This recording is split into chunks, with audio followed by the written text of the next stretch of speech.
Speaking of history, I mean, we've seen, big bull markets in tech, and we've seen them recede, whatever you want to call those things. We've seen, a recent very bull market. We've seen these Uber valuations, which are very impressive or crazy, whatever you want to call it, raising 9 figures for Uber at $17 billion valuations. Do you see patterns here? I mean, you've been in the Valley for a while. You probably saw the 2001, 2002, and you've seen it again. Does this feel different? Does it feel like a slower growth, a sustainable growth, or do you still say I can pick 2 out of these 10 companies are not going to be here in 5 years? Well, I think you answered the question. There are these really clear patterns that happen. We saw it in 2000. We see these pendulum shifts, and you describe it as the pendulum of capitalism never stays still in the middle. It's either boom, it swings out one direction, or bust and swings the other. We're a little bit out on the boom side, but you can never really tell how far it goes or how long it lasts.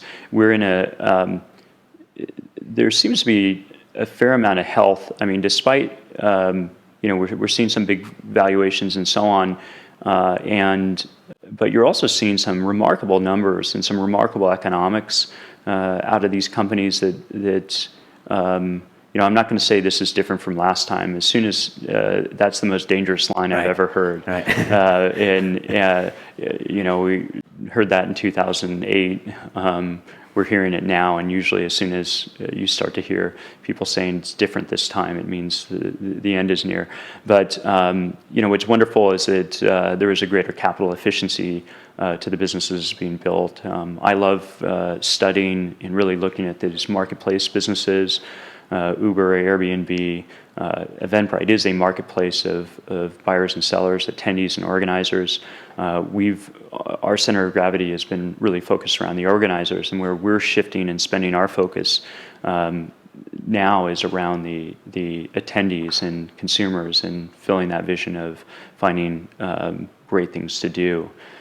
I dodged your question a bit about whether we're in a bubble. How did I get away with that? I don't know, but I shifted it right back to I expected Eventbrite. nothing less. When I think about the pendulum, because I've spent a lot of time traveling, especially China and India, and almost 2 billion people, right? But it's like, I think the pendulum's swinging, but also the pendulum itself is getting bigger and bigger and bigger. So I think you can see all of these massive valuations, and I don't think they're as crazy as people think, because 1 billion people are going to come online in the next X years. And I think really Asia and India, some few companies from the West have actually really tapped, right? You said you're just scratching the surface in Asia, which is, a good chunk of the world. And it's just so, I think when you look at valuations, it's like, can this team tackle Asia? Can this team, do something in China and India? And if that answer is yes, then a lot of these valuations, I think, actually make sense. And you look at the numbers, I mean, like Kevin was saying, if you look at the numbers that were leaked about Uber, I mean, this is real money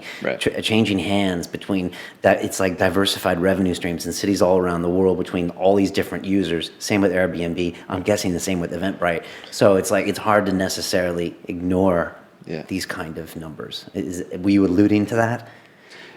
I am, and I think there are some real businesses. There are, of course, in all the excitement, and some businesses that either get funded too early or maybe didn't have the sustainability, end up kind of caught up and trapped in these overfunding situations, or overexpand, and so you want to see a healthy pruning of the industry, and the NASDAQ went through that a couple months ago.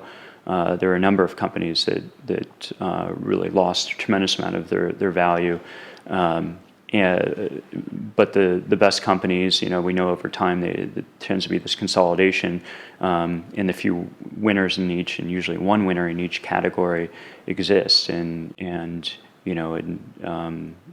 looks like that'll be the Uber. In that space, the Airbnb.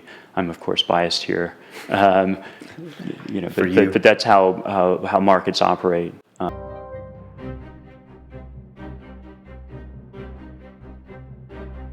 We have people pair up between some of the startups that we work with and some of the established people that we have within the business.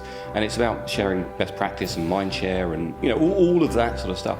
And it really rubs off on them. It really rubs off on them in terms of some of the ideas that they can come back with and the different ways in which they approach challenges. If you're going to grow, if you're going to be successful, you need to take risk. When you get that call, when you get that opportunity, just go for it. Don't worry. Consistently push yourself outside your boundaries. So there's a world of possibilities out there. So I think it's a really exciting time.